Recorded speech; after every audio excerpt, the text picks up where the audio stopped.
Thanks for joining us for the Member xCite presentation. The Member xCite presentation is informative, interesting to the audience, and showcases the strengths of the presenter as an entrepreneur and their area of expertise. It's not a sales pitch, it's a 10-minute educational and insightful exploration into what they do. And of course, it's exciting. Today's presenter, we've got Craig McGregor from Love to Speak with an xCite to unlock the real you. So what do April Fool's Day, Kermit the Frog and an American student's tweet have in common? They form three events in Craig's life separated over more than 20 years that caused an instant decision. Storytelling is a business skill that helps motivate and inspire, and this is his story. For those of you who don't know Craig McGregor, Craig's vision is to help people like you love to speak. That may be in front of your peers, in front of a client, or externally in front of an audience. From a coaching perspective, Craig says that no two people are the same, but to unlock the real you requires a plan. It does not happen by accident. Creating a roadmap, having a toolkit of methods and approaches will dramatically improve your success. Craig is a 6-time national finalist in Toastmasters New Zealand and represented Toastmasters New Zealand in Orlando, Florida, USA in 2012. Over to you, Craig. Good as gold. Well, kia ora, everybody. According to billionaire Warren Buffett, he says that your most valuable skill is your ability to speak in public. He goes on to say that if you can't persuade others to back your ideas, if you can't excite people, motivate them and inspire them, you'll never fulfill your destiny. The problem is, there's lots of people out there, young and old, who have this fear of speaking. They lack the confidence to get up in front of people and speak or present, whether it's a personal thing or a business thing.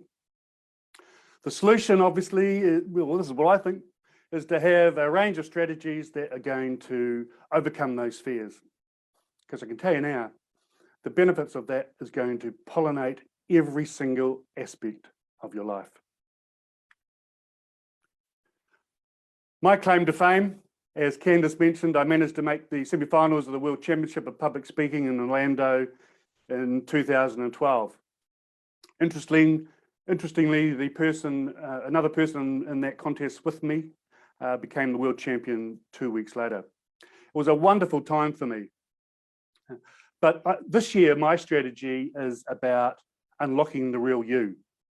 And one of those strategies is to create a founder story.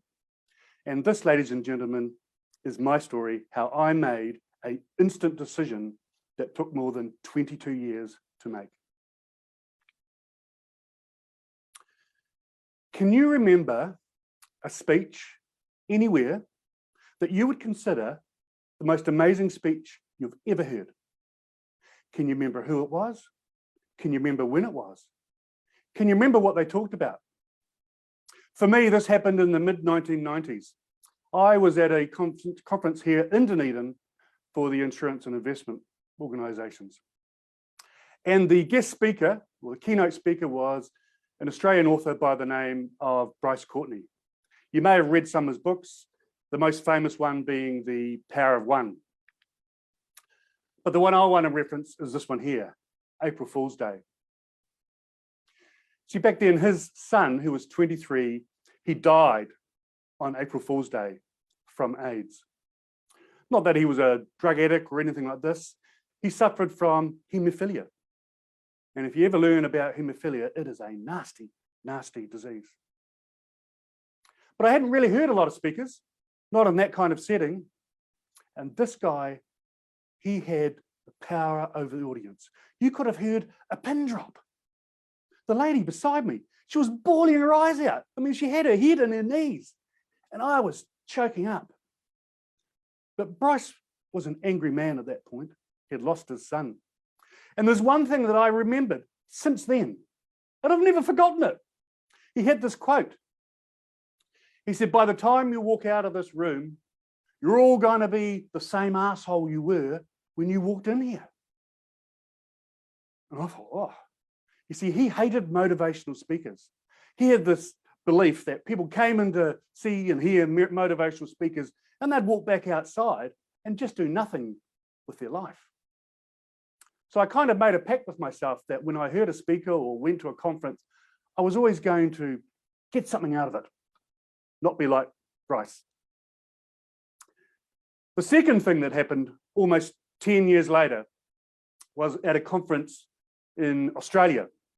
The Master of Ceremonies was a gentleman by the name of Brett Rutledge. Brett just so happened to be the 1998 world champion of public speaking. And I was there for AMP. I was just a member of the audience. And when he started the conference, he walked over to the side, walked up the scaffold, got to the top, and he started singing. Why are there so many songs about rainbows and what's on the other side? And I could just see Kermit the Frog in my head. And I thought, right then and there, if you can do it, Brett, so can I. Well, I can sing Kermit's song, but I may not sound like him. But I kind of decided right then and there that I would join Toastmasters because you talked about that.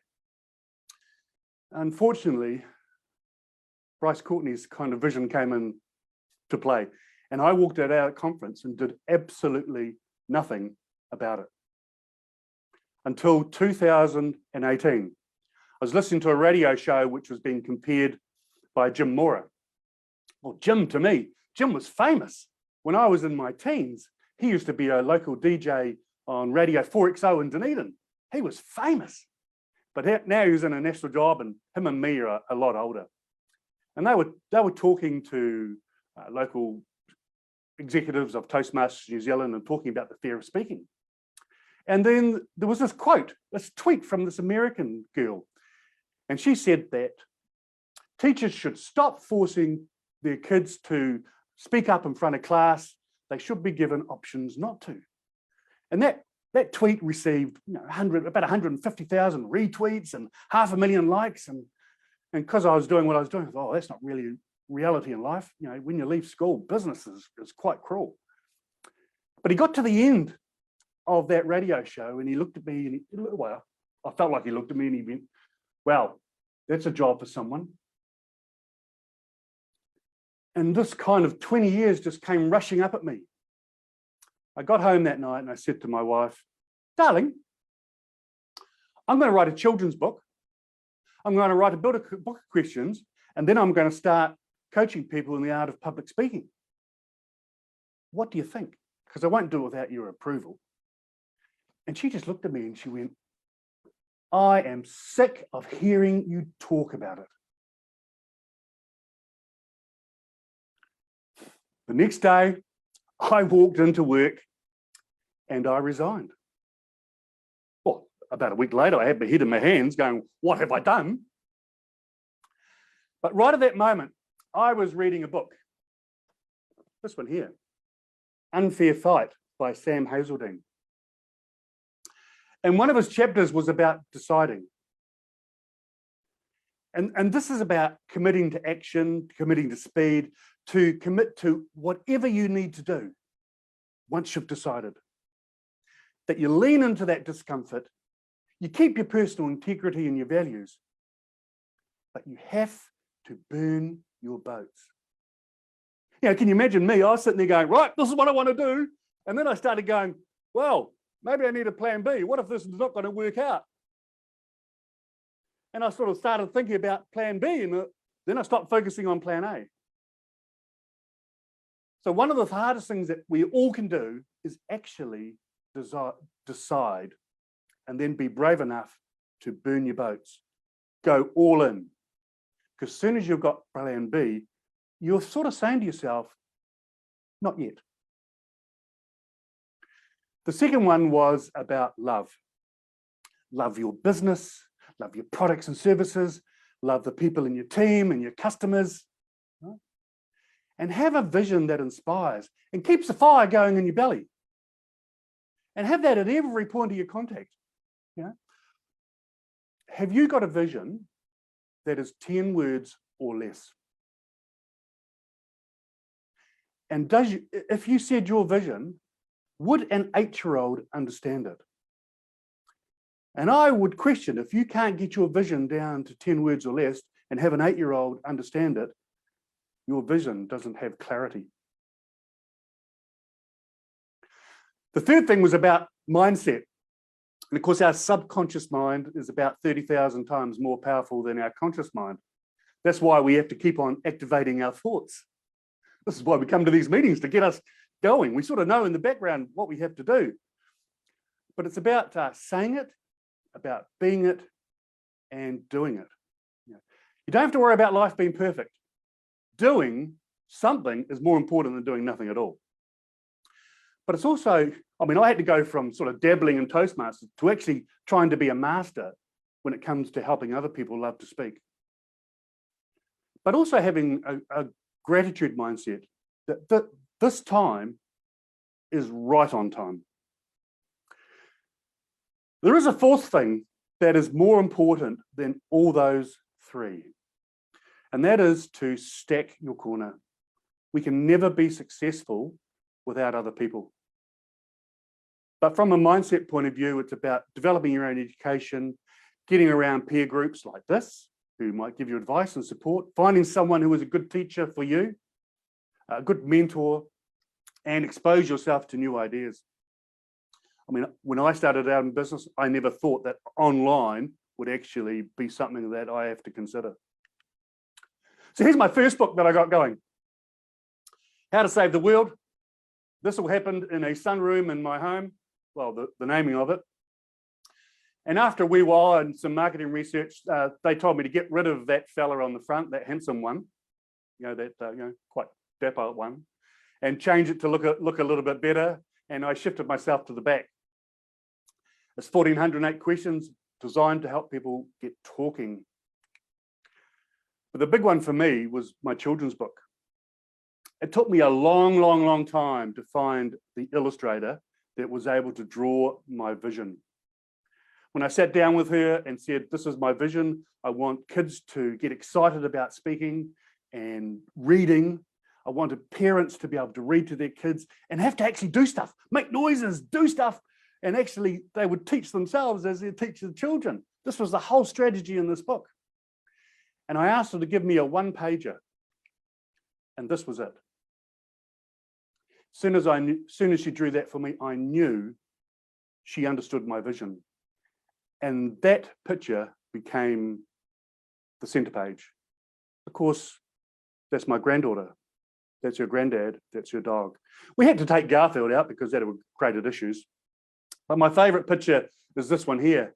She used to live down Kingston and she would be out in the water on the board with the dog. The mouse is an introduction. So ladies and gentlemen, if you're in business, you need a founder story. The reason why you do what you do. Be in position to show people that you're unlocking the real you. Become vulnerable. That's my strategy for 2012. But you can see events don't have to happen straight away. They gestate over time. And sometimes it comes rushing at you and it feels like an instant decision. But it's been quietly percolating. Ladies and gentlemen, these are my details. If you ever want to get a hold of me, I thank you for your time. And hey, learn to love to speak. Back to you, Candice. Brilliant. Thank you so much, Craig. What an excellent presentation and a perfect example of an xCite.